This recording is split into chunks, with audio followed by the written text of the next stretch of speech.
मैं एयरपोर्ट जा रहा था तो रास्ते में हुमायूं टॉम पड़ा। अब जहां हुमायूं को इतनी जगह दी गई है, वहीं हुमायूं के टाइम के ही राणा सांगा, उनका भी जाके समाधि स्थल देखो।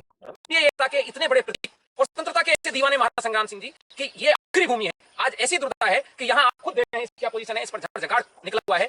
तो मैंने सोचा एक बार चल के देख लें कि क्या है हुमायूं टॉम में। तो मुझे थोड़ा सा एक्साइटमेंट हुआ कि हुमायूं ने अपनी लाइफ में क्या अचीवमेंट किया कि उसका इतना जबरदस्त, इतना बड़ा उसका मकबरा है, को बहुत अच्छे से सरकार ने डेवलप भी किया है। ये देखो पूरा पार्क बना हुआ है। और हुमायूं की लाइफ के अचीवमेंट क्या थे? 1530 में अपने पिता बाबर से गद्दी मिलने के बाद में 10 साल उसने शासन किया और 1540 में शेर शाह सूरी आता है और उसको युद्ध में हरा देता है और उसे भगा देता है देश से बाहर।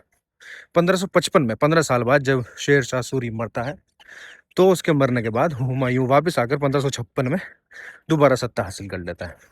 ये था उसके लाइफ का अचीवमेंट। हमारे देश में मंदिर भी हैं, मस्जिद भी हैं, मकबरे भी हैं, लेकिन यहाँ पर आकर ऐसा लगता है कि एक गवर्नमेंट ने शुरू से ही मुगल आर्किटेक्चर को बढ़ावा, मुगलों की विरासत को उनको बहुत अच्छे से प्रिजर्व किया है, उसको डेवलप किया है, उसका ऐड किया है। तो अब तक हमारे देश में जो ड्यू क्रेडिट, जो अटेंशन हिंदू मंदिरों, हमारी हिंदू राजाओं की विरासतें, इनको मिलनी जो इम्पोर्टेंस चाहिए थी वो नहीं मिली। वो मिली है मुगल आर्किटेक्चर को, मुगल विरासत को। तो ऐसा क्या अचीवमेंट था हुमायूं की पूरी लाइफ का जो उसको इतनी सारी जगह दे रखी है, इतनी बीघों में जमीन दे रखी है कि मरने के बाद भी वो राजा जैसा दिखता है अगर आप टॉम्ब देखने चाहते हो तो। और इतनी जगह ले रखी है कि इसमें ना जाने कितनी स्कूल्स, हॉस्पिटल्स और सरकारी दफ्तर खुल जाते अगर चमचों के हिसाब से माने तो। जहां हुमायूं को इतनी जगह दी गई है, वहीं हुमायूं के टाइम के ही राणा सांगा, इतने महान वॉरियर, इतने महान राजा, उनका भी जाके समाधि स्थल देखो। उन पर किसी सरकार की नजर नहीं गई। महाराणा सांगा का ये स्मारक है जी। तो आप लोग आज राजपूत समाज के जो दिल्ली से, जयपुर से और मुंबई से आप पधारे हैं जी।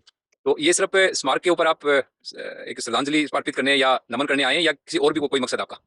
मकसद देखिए हमारा नहीं है, ये देश आज बहुत कड़ी मेहनत और खून बहाने के बाद स्वतंत्रता को प्राप्त हुआ है। और स्वतंत्रता के इस दीवाने महाराणा संग्राम सिंह, ये पहले ऐसे स्वतंत्रता संग्राम सेनानी थे जब भारत की धरती पर आक्रमण बाबर नाम के आक्रांता ने किया था। उस बाबर को राजपूताने की धरती पर कदम न रखने देने के लिए जिस महाराणा संग्राम सिंह ने कसम उठाई।